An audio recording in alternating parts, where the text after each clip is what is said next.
न्यायाधीश धर्मराज के दरबार में तुम्हारे न्याय की जरूरत नहीं पड़ेगी।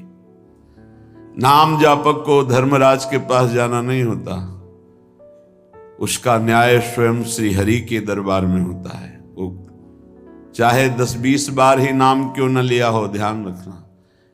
यदि 10-20 बार नाम सुरक्षित रख सके, वैष्णव अपराध न करे, निंदा न करे, तो 10-20 बार का नाम ही उसका परम कल्याण कर देगा। तुम्हारी गांठ की अमृतमयी पूंजी नष्ट हो रही, श्वास बहुत खतरा है। ये श्वास जो बहुत आराम से ले रहे हो, एक दिन ऐसा आएगा ये श्वास नहीं ले पाओगे। जो आंख से देख नहीं पाते उनसे पूछो, उनको लगता है आंख वाले कितने सौभाग्यशाली हैं, सब देख पाते हैं। जिनके कान की श्रवणेंद्रिय शब्द नहीं सुनती, उनको लगता है कितने सौभाग्यशाली हैं जो सुनते हैं। तुम देख रहे हो, चल रहे हो, सुन रहे हो, बोल रहे हो, खा रहे हो, स्वस्थ हो। अवसर है भगवत प्राप्ति का, बाद में पछताना होगा। ये अवसर है, तुम्हारी श्वास की पूंजी नष्ट हो रही है। जो श्वास नाम में गई वही सार्थक नहीं, सब बेकार, सब बेकार। लाखों बार भोग भोग लो, हर भोग, लेकिन फिर भी वही भोग तृष्णा। क्या माया का खेल है। लाखों बार भोग लो, फिर लगता है एक बार भोग करके देखो कितना सुख मिलेगा। यही मन, यही बुद्धि, ये खा के देख लो, ये देख लो, ये सूंघ लो, ये भोग लो। ये ठग हमारी श्वास रूपी पूंजी को नष्ट कर रहे हैं। हे भाई, जो श्वास चली गई वो दोबारा नहीं आने वाली। इसमें संत जन श्वास का लाभ ले पाते हैं, चाहे वो गृहस्थ संत हो या विरक्त संत। संत कहते हैं जो एकमात्र श्री भगवान को अपना मानकर निरंतर चित्तवृत्ति को प्रभु में लगाते हैं, सद आचरण करते, उन्हें संत कहते हैं। चाहे वो पैंट शर्ट में हो, चाहे वो अन्य वेश में हो। अगर विवेक नहीं है, अंदर से वैराग्य नहीं है, भगवत चरणारविंद का चिंतन नहीं है, तो पाखंड है चाहे जो हो। बिन विवेक वैराग्य भक्ति बिनु सत्य न एको मानो, भगवत विमुख कपट चतुराई सो पाखंड नहीं जानो। पाखंड का स्वरूप न विवेक है, न वैराग्य है, न भगवदाकार वृत्ति है, केवल पाखंड ही पाखंड है। और ये बहुतायत कलयुग का प्रभाव फैलाएगा। कोई बिरला पाखंड से बच पाएगा। पाखंड कहते हैं पाप का अंश, पापखंड पाप का अंश, पाप का अंश पाखंड कहलाता है। हम निष्पाप वेश धारण किए हुए हैं, आचरण पाप का करते हैं तो पाखंड है, दुर्गति होगी। निष्पाप मार्ग के पथिक हैं, भूली न देह कुमारक पाऊं, थोड़ा भी पाप तो पाखंड है।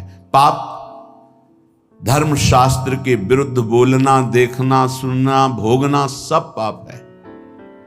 शास्त्र सम्मत आचरण करना ये साधुता का लक्षण है, वो चाहे गृहस्थ में हो चाहे विरक्त में। तस्मात् शास्त्रम प्रमाणन्ते कार्याकार्यो व्यवस्थितो। कार्य और अकार्य की व्यवस्था शास्त्र के अनुसार करे उसे साधु कहते हैं। तुम्हारी श्वास की पूंजी जा रही, बहुत कीमती श्वास है। अज्ञान के कारण तुम सोचते हो कि नाम छूट गया, लेकिन 1 लाख रुपया तो मिल गया। क्या करोगे 1 लाख?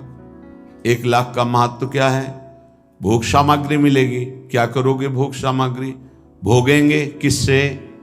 इंद्रिय और मन से। पुनः गंदे हो जाएंगे, पुनः गंदे हो जाएंगे। अगर साधन से थोड़ा पवित्र हुए फिर गंदे हो।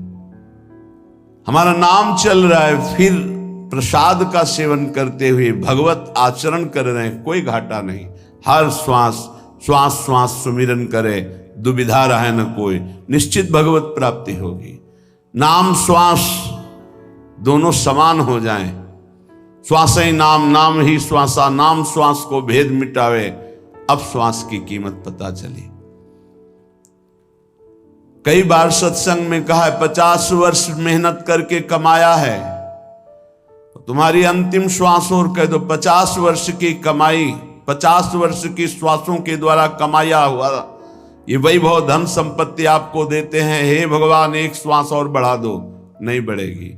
ऐसी कीमती श्वासों को जो तुम्हारे जीवन भर की संपत्ति देने पर एक श्वास नहीं बढ़ सकती, तुमने बेकार खर्चा कर दिया, व्यर्थ जीवन गया। साधु संगति पैठ लागी, ले लगे सोई हाथ, बड़ो सौदा हरि सुमिरो, सुमिर लीजय प्रात भाई रे, अवधि बीती जात। अगर श्वासें सार्थक करनी तो साधु संगति करो, साधु संगति करी अनुदिन राति, रात दिन साधु संगति करो। साधु संगत से तुम्हें पता चलेगा कि महंगा सौदा कौन है। बोले हरि, सबसे महंगे हैं हरि। ये लोक परलोक की संपत्ति से नहीं खरीदे जा सकते, तपस्या से नहीं खरीदे जा सकते, साधना से नहीं खरीदे जा सकते। अगर इनको पाना है तो साधु संगति करो, और साधु संगत से जो हरि नाम मिला, राधा नाम मिला, बोले सुमिर लीजिए, बस इसी को सुमिरो। कम से कम गृहस्थी में हो तो सायं प्रातः 2 समय तो एकांत का सेवन कर लो। प्रातःकालीन वेला पर उठो। अगर आपको शौच आदि नहीं लगी तो अपने आसन पर बैठकर नाम जप करो। मंत्र जप का अधिकार गृहस्थी के आसनों पर बैठकर नहीं है, वो पहले स्नान आदि करके पवित्र आसनों में बैठे, शयन वाले आश्रम में नहीं। विरक्त जगते ही मंत्र जप करता है, क्योंकि उसका शरीर पवित्र, उसका आसन पवित्र, उसके विचार पवित्र। कम से कम 2 टाइम तो भजन का बना लो। प्रातःकालीन वेला में 2 घंटे एकांत भजन, 3 से 5, फिर और सब कार्य। जब रात्रि में सोने जा रहे हो तब प्रपंच नहीं, नाम जप करते हो, मानो मृत्यु की शैया पे जा रहे हैं, पता नहीं जगे कि न जगे। इस साधु संगति से ही तुम्हारी ऐसी वृत्ति बनेगी, अन्यथा नहीं। काम क्रोध दलाल हैं, मत बनिज कर इन साथ, लोभ मोह विशेष ठगिया, लगे हैं तेरी घात भाई रे, तेरी अवधि बीती जात। साधु संगत से तुमने नाम सुमिरन शुरू किया, नाम रूपी धन कमाना शुरू किया, तो ये दलाल लग जाएंगे। यही आकर्षण, परस्पर प्रतिकूल शरीरों के भोगने का आकर्षण बड़े बड़े ऊंचाई से गिरा देता है। सत्संग में पर्दा नहीं होता, पर्दा रहित होता है। हम सब भगवान के अंश है, न कोई स्त्री है न पुरुष है, ढांचे हैं स्त्री पुरुष के, पर माया का जाल ऐसा है, परस्पर इन ढांचों का इतना जोर का आकर्षण है। बड़े बड़े ऊंचाई पर जो अपने साधन का अहंकार रहते हैं, घुटने टेक दिए माया के आगे। अगर बचा कोई तो दैन्य और भगवत आश्रित उनकी रखवारी भगवान कर लेते हैं, गिरते गिरते बचा लेते हैं, गिरे हुए को उठाकर ऊंचा उठा देते हैं। एक काम करो, ऐसे दलाल शब्द का मतलब बहुत मीठा बोलकर अपना बनाकर फिर गांठ का धन ले लेना। सुधामयम वाचो कामिनाम रसवर्धनम हृदय क्षुरधाराभम। इन ठग दलालों की वचन कैसे होंगे? कामिनाम रसवर्धनम, अंदर ही बैठे हैं, देखो ये भोग है, फ्री है, भोग लो, सुखी हो जाओगे। बार बार सोचता है नहीं भगवान की प्राप्ति करनी। अरे भगवान तो कृपालु है, क्षमा कर देंगे, आगे मिल जाएंगे, ये भोग थोड़ी मिलेगा। दांव लगा है, भोग लो। बस साधक को लगा कि जिंदगी का परम लाभ मिल गया। बोले इतना महंगा सौदा एकत्रित किया था, सब छीन लिया। इन ठगों ने, दलालों ने, काम क्रोध आदि दलालों ने मिलकर ठग लिया। अब जहां हरि स्मृति थी वहां भोग स्मृति चालू। ऐसे भोगा, ऐसे भोगेंगे, ऐसा ऐसा ऐसा चिंतन। ध्यायतो विषयान पुंसात् संगस्ते सुपजायते। अब बार बार संग करने की इच्छा, तो कामा संजायते क्रोधा, क्रोधा स्मृति विभ्रमा, स्मृति भ्रंशात् बुद्धिनाशो, बुद्धिनाशात् प्रणश्यति। सर्वनाश। ये लोभ मोह बड़े ही ठगिया हैं, ठग हैं। लोभ, भोगों को प्राप्त करने की प्रबल इच्छा होने से हमारे हृदय में लोभ जागृत हो जाता है। इसलिए पैसे पर महत्व हुआ, मारा गया, नाम का महत्व चला गया। मोह बहुत ही प्रचंड है ये मोह। मोह मूल बहुशूल प्रद त्यागहु तम अभिमान। ये मोह सकल व्याधिन कर मूला। तेरी गात में बैठे हैं, तेरा नाम रूपी पुण्य रूपी सारा धन ये ठग चुरा लेंगे। काम क्रोध लोभ मोह आदि। कैसे बचे? शब्द गुरु को राख हृदय, तो दगा नहीं खात। आपनी चतुराई बुद्धि पर, तो फिर खाए गो मात। अपनी बुद्धि की चतुरता चलाई तो मार दिए जाओगे। काम क्रोध लोभ मोह मद मत्सर मार के गिरा देंगे। कैसे बचोगे? गुरु मेहरबान, चेला पहलवान। शब्द गुरु को राख हृदय, तो दगा नहीं खात।